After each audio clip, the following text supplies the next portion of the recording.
이 시간 경남의 코로나19 확산세가 얼마나 심각한 상황인지 또 어떤 대응이 필요한지 오늘은 김선주 경남 감염병관리지원단장을 모시고 알아보겠습니다. 어서 오십시오. 네.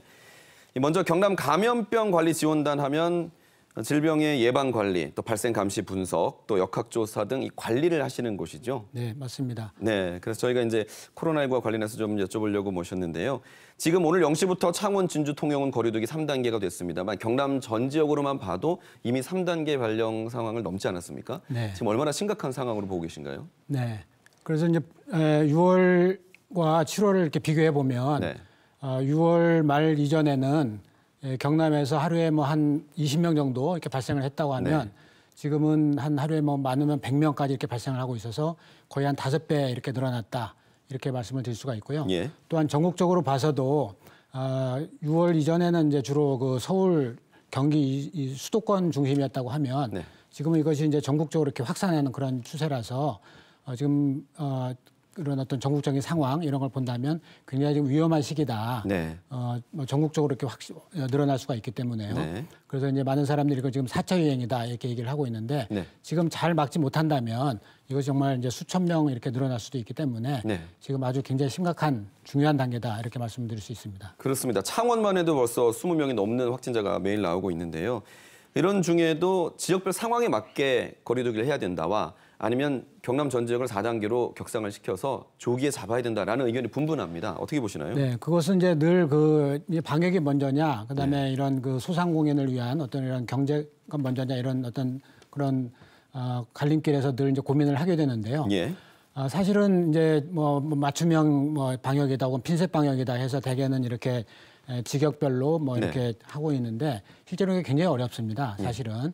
왜냐하면 이제 풍선 효과가 있어서 뭐 예를 들어서 이쪽 지역이 굉장히 지금 안전하다고 해도 많은 지역에서 또 글로 갈 수도 있고 그래서 뭐 제 개인적으로는 한 3단계 정도로 빨리 이걸 좀 이렇게 확대를 다 해서 이런 걸 좀 빨리 조기에 차단하는 것이 좋지 않겠나 이렇게 생각을 하고 있습니다. 경남 18개 시군 모두 말씀이시죠? 네, 그렇습니다. 왜냐하면 이게 금방 말씀드렸지만 이게 이제 풍선 효과가 있어서 지금은 이제 적은 지역이지만 예를 들어서 이제 여름 휴가라든지 이럴 때 이제 많은 사람들이 또 글로 갈 수도 있고 하기 때문에 저는 좀 빨리 이걸 조기에 종식하려면 좀 크게 한꺼번에 빨리 이렇게 하는 게 맞지 않나. 실제로 그런 말씀을 방역 당국과 의견을 주고받지 않으십니까? 네, 그렇게 하고 있는데 이제 그분들은 늘 아까도 말씀드렸지만 방역과 이런 경제 이 두 가지를 같이 보기 때문에 알겠습니다. 그런 부분이 있습니다. 지금 확산세 좀 다른 점이 지난 대유행과 다른 점이 있다면 20, 30대 확진자가 증가했다는 건데요. 젊은 층이 왜 이렇게 확산되고 있다고 보시나요? 네, 일단은 그 20, 30대는 예를 들어서 이제 그 경각심이 좀 굉장히 낮은 것 같아요. 자기가 이제 걸려도 이렇게 치명적이지 않다 이렇게 생각하는 부분이 많이 있고 무증상자도 많고요. 예, 그렇습니다. 네, 그렇게 하고 또 하나는 이제 백신을 맞은 사람이 거의 없잖아요. 20대는. 그러다 보니까 이제 최근에는 60대 이상의 어떤 그런 분들은 굉장히 적고 20대는 굉장히 올라가는 그런 이제 추세에 있고 또한 이분들이 이제 굉장히 이렇게 활동 반경이 굉장히 넓어요. 그래서 뭐 굉장히 많은 곳을 다니고 또 최근에는 이제 그런 뭐라 그러죠? 유흥시설 이런 곳에서도 이제 20, 30대 젊은 층들이 많이 또 감염이 되고 있어서 굉장히 좀 우려되고 있는 상황입니다.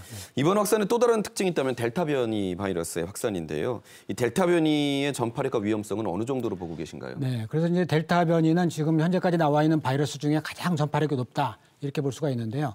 기존의 바이러스에 비해서 3배 이상의 어떤 전파력이 있고 또 이제 영국에서 발생한 알파 변이보다도 한 1.5배 이상 높아서 굉장히 이렇게 그 전파력이 아주 빠르고 그렇기 때문에 이제 감염 그 재생산 지수도 보면 2.0 이상으로 현재 지금 가장 높은 단계에 있다 이렇게 말씀드릴 수가 있고요. 그리고 또 하나는 이제 이 델타 바이러스 감염으로 인해서 그 전에는 이제 무증상이 한 50% 가까이 돼서 굉장히 많았던 반면에 지금은 이제 주로 발열을 위주로 한 어떤 그 유증상자가 대부분이라고 보시면 되겠고 이렇게 이제 발열이 있는 사람들은 나중에 폐렴이라든지 폐후유증 이런 것들이 생길 수가 있어서 젊은 사람이라고 해도 이 델타 바이러스 감염이 되면 나중에 심각한 문제가 될 수 있다 이렇게 말씀드릴 수 있습니다. 그러면 사망 지수라고 해야 되나요? 델타 변이 바이러스만 따로 분류된 것이 있나요? 그 부분은 이제 따로는 없지만 이제 그 실제로 이제 의료진의 얘기를 들어보면 아무래도 이제 노인분들, 기저질환이 있는 분들에 비해서는 그래도 이제 사망 지수가 좀 낮다라고 보고는 있지만 뭐 젊은 사람들도 어쨌든 이런 폐렴이라든지 중증 감염으로 진행될 수 있다 이렇게 이제 말씀을 드립니다. 백신을 맞으면 이 부분도 예방이 되는 거겠죠? 그렇죠. 이제 백신은 이제 물론 이제 그러니까 백신의 효과는 사실은 이제 많은 분들이 100%라고 생각을 하는데 그렇지는 않고요. 지금 이제 영국이라든지 이런 데서 나오는 거 보면 백신을 맞은 경우에도 델타 바이러스에 감염이 된 경우도 있어서 사실은 이제 백신이 가장 좋은 효과적인 어떤 방법이 예방책이긴 하지만 결국 이제 그 마스크라든지 사회적 거리두기 이런 그 개인 방역 수칙이 더 중요하다라고 말씀드릴 수 있습니다. 네. 다음 질문을 제가 드리겠는데요. 오늘도 지금 50세에서 52세 사전 예약을 하고 있습니다만 이 사전 예약이 좀 불안정한 상황이라고 해요. 보완해야 될 점이 뭐가 있을까요? 네, 이런 부분은 저도 좀 안타깝고 좀 죄송하게 생각을 하는데요.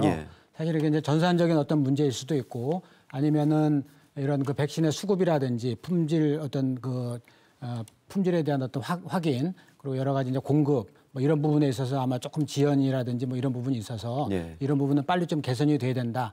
국민에게 신뢰를 주기 위해서는 이런 부분이 빨리 좀 해소가 돼야 된다. 이렇게 말씀드리고 싶습니다. 지금 이제 일선 의료 현장에 직접 계시기 때문에 좀 여쭤보겠습니다. 의료진의 피로도가 매우 높을 것으로 생각이 되는데 지금 병상 부족 사태는 어떻게 대비를 하고 계신가요? 네, 그렇습니다. 지금처럼 이제 하루에 막 100명씩 이렇게 발생을 한다면 우리 지역에서 뭐 거의 한 1000명 이상이 이제 수용될 수 있는 그런 의료 시설이 있어야 되는데 현실적으로는 이게 불가능하거든요.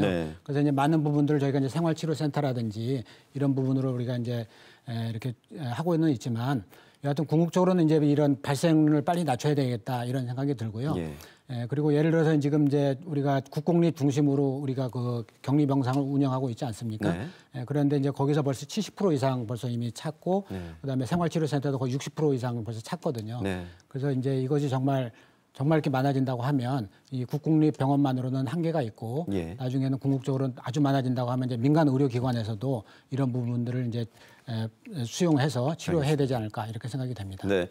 백신도 중요하고 사회적 거리두기도 중요하다는 말씀해 주셨습니다. 의료기관 또 방역 당국을 연결하는 중요한 역할을 하고 계시니까요. 또 최선을 다해 주시길 바라겠습니다. 감사합니다. 감사합니다.